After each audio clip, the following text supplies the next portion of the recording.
আমার আর কাজ কি? বাচ্চা সামলানো। ফিডার শেষ হয়ে গেছে, তাহলে কি করতে হবে? ফিডার বানাতে হবে। তো নানা ভাইয়ের কাছে দিয়ে আসলাম। নাজিফা নানা ভাইয়ের সাথে হাঁটাহাঁটি করছে, এরই মধ্যে আমি তৈরি করে নিব নাজিফার ফিডার। ফিডার তৈরি করতে করতে নানা ভাইয়ের সঙ্গে নাজিফা ঘোরাফেরা করুক। নাজিফা প্রতিদিন সকালে ঘুরতে বের হয়, হয় আমার সঙ্গে, তা না হলে ওর নানির সঙ্গে, তা না হলে ওর নানা ভাইয়ের সঙ্গে, তা না হলে ওর খালামণির সঙ্গে। তবে নাজিফা প্রতিদিন সকালে নাজিফার ঘোরাফেরা না করলে নাজিফার ভালোই লাগে না। নাজিফা যেহেতু রাত জাগে আর সারাদিন ঘুমায়, ওই জন্য আমি নাজিফাকে সকাল সকাল গোসল করাই, রেডি করাই, খাওয়াই দাওয়াই, ঘুম পাড়াই দিই। প্রতিদিন সকাল 7টা থেকে বা 6টার দিকে, 7টার দিকে, 8টার দিকে ওকে গোসল করাই। যে টাইমে যখন যেটা পারি, তবে সকালেই গোসল করায়। অনেকে বলবে সকালে গোসল করান ঠান্ডা লাগবে না, না, ওর অভ্যাস হয়ে গেছে ছোটোবেলা থেকেই। ও এভাবেই সকাল সকাল গোসল করে, সকাল সকাল খাওয়া দাওয়া করে সারাদিন ঘুমায়।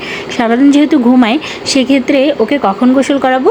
তো বাচ্চাদের ঘুম থেকে ওঠালে ওদের ব্রেনটে ইফেক্ট পড়ে, তো ওই জন্য আমি কখনোই ওকে চাপ দিই না। ও যেভাবে থাকতে চায় আমি ওইভাবেই ওকে রাখি। ওর উপর কোনো রকম প্রেশার আমি করি না। ও যখন খেলাধুলা করে ওর সঙ্গে আমি খেলাধুলা করি, ও যখন ঘুমায় আমি তখনই ওর সঙ্গে ঘুমাই। আমার আর কাজ কি? ও ছাড়া আমার দিন দুনিয়ায় তো ও ছাড়া আর কিচ্ছু নেই। ওর সাথেই টাইমটা কাটাতে হয় আমার। আমার মেয়ের জন্য সবাই দোয়া করবা, ও যেন সুস্থ থাকতে পারে, ভালো থাকতে পারে। আল্লাহর অশেষ কৃপায় আমি ওকে আমার জীবনে পেয়েছি। আমি ওকে অনেক বেশি ভালোবাসি। আমার সব কিছু একদিকে আর আমার মেয়ে আমার একদিকে। নাজিফা হওয়ার পর আমার নিজের যত্ন কী জিনিস এটা আমি ভুলে গেছি।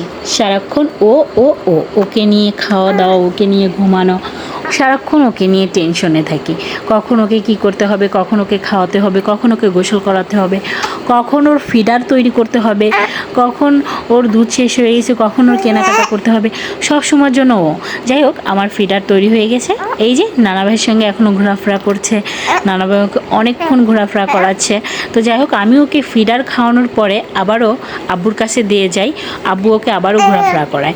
কারণ প্রতিদিন 5টার পরে ও সকাল 7টা 8টা পর্যন্ত ও বাহিরে ঘোরাফেরা করে। আমার আম্মুর সঙ্গে, আব্বুর সঙ্গে, আমার বোনের সঙ্গে, আমার সঙ্গে বেশিরভাগ আমি নিয়েই ঘোরাফেরা করি। তারপর আব্বু নেই। তারপর এই যে দেখেন কাকগুলো, সকালের কাকগুলো দেখতে পাচ্ছেন?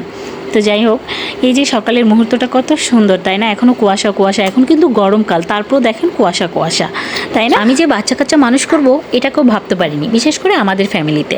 সবাই বলে, যাক, তোকে দেখলেই বোঝা যায় তুই যে বাচ্চা কাচ্চা মানুষ করতে পারবি না, তোকে দেখলেই বোঝা যায় যে না, সবার পক্ষেই সব কিছু সম্ভব। মা বলে কথা, প্রত্যেকটা মার পক্ষেই তার বাচ্চা মানুষ করা সম্ভব। এটাই হচ্ছিল কথা, এটা হচ্ছিল নিয়ম আর নীতি।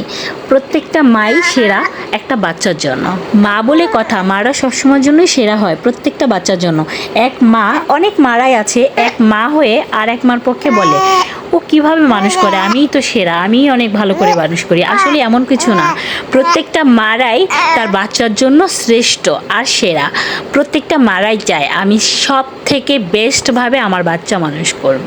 কিন্তু কিছু কিছু মারা বলে যে ও না এভাবে মানুষ করে। আরে বাবা, প্রত্যেকটা মারাই বাচ্চাদের কাছে সেরা। আমি বলবো, আপনি একটা বাচ্চার মা, আরেকটা বাচ্চার মাকে সম্মান দিয়ে কথা বলা শিখুন।